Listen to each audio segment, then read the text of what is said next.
You have several projects that you're focusing on. And I'd love if you could talk a little bit more about them and how you also balance them all without feeling like you're taking time away from another. So, kind of what your process is for being able to give all of them as much time and effort as they need without letting others suffer, if that makes sense. That's a really good question as well. And a lot of people have different schools of thought on this. Like some people are very much, you have to go all in on one business, otherwise, everything's going to fail. Other people are like, oh, I'd rather manage a couple little things. And I'm kind of on that side.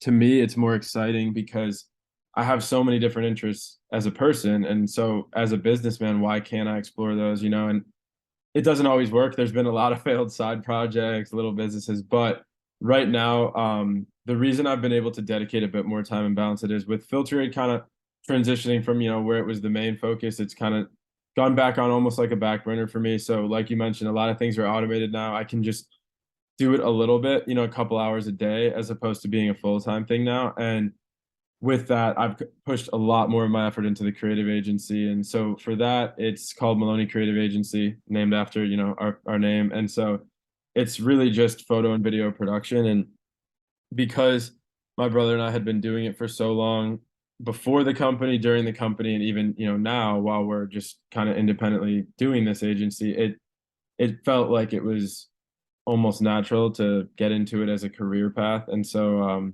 with that, we're still kind of finding our footing as an agency. It's a different world for sure versus freelancing, but we're really just trying to tell stories, especially like video documentary stories. That's really what we love to do, commercial type stuff. Sometimes more for film or sometimes more for, social media and advertising. But that's kind of the focus now. My brother moved to New York earlier this year, and so we're kind of trying to build out a business between, the two states and in this region and just Mm. serve a lot of clients related to that. And then outside of doing the agency, which takes up a lot of like time in terms of physical shoots and editing, whatever, being gluten free, I started GlutenBee. I actually started that with Adam as well, the person I mentioned, the mentor and friend of mine, and we started it way back in 2017, like almost like a side project because I'd kind of think it was a few years earlier. I forget the exact timing, but I, figured out I had a gluten allergy or gluten intolerance. And then because of that, mentioned it to him a bunch. We started talking. We were like, oh, like maybe we could try exploring this for a content website. And so did that, ran it for a couple of years. It was good, but it was kind of small. And at a certain point, Adam was just, ready to focus on his other projects. So being the smart entrepreneur he is, he, sold his half of it. I bought him out and he was able to, take some of that money and use it for other projects, which is something that's definitely one of the lessons that I'm trying to get into more is not always just buying new projects or joining them, but selling some and, being good at both sides of it. But, anyways, like after that, I kind of kept running the website as a website. And then more recently, I've been really investing in mainly just my time and efforts into capturing videos of food, especially building Mm. out somewhat of a, not a map, but just like a catalog of videos of restaurants, good products, things like that. Because for me, being gluten free, the early years were really tough.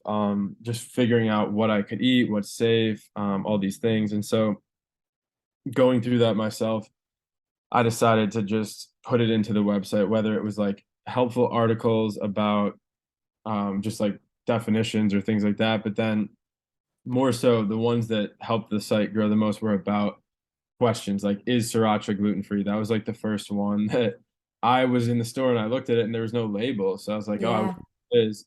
I was like, this could be an opportunity. So I decided to, go on their website, found the ingredients, blah, blah, blah, put together an article. And that was kind of how it started.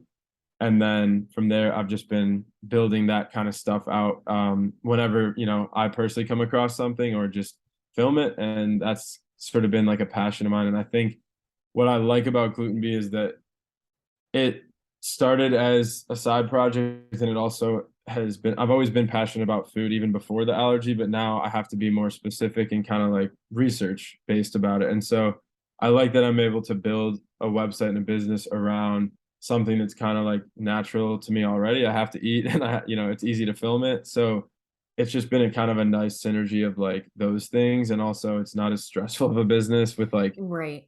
right now it's just ad revenue. I don't really know like what will be next, maybe products, but it's just nice not having like as much stress related with like the more people you work with the business, the more customer support and all that. And running a marketplace, there was a lot of it. And so Yeah. having, a different business that was sort of like basically I like to describe it as quiet. Like I just log in, I write blog posts, I post videos. There's no like, there's nothing else. And so it was like so refreshing to have that balance. And that's why for me, it works so well to have both. You know what I mean? And to have a balance between a few different websites and agencies and businesses.